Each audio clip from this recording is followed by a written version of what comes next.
అమ్ముతున్నారండి? పేడ పేడ అమ్ముతున్నా.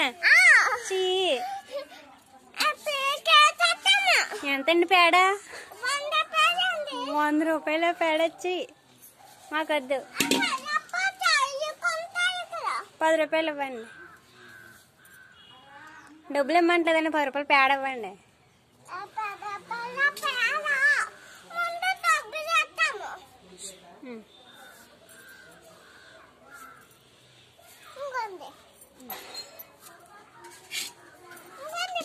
మొహమ్మన్ వేసేకంటే అక్కడ వేయండి, కొంచెం జల్లుకుంటాం సాయంత్రం. వేయండి చాలండి, వెళ్ళిపోండి.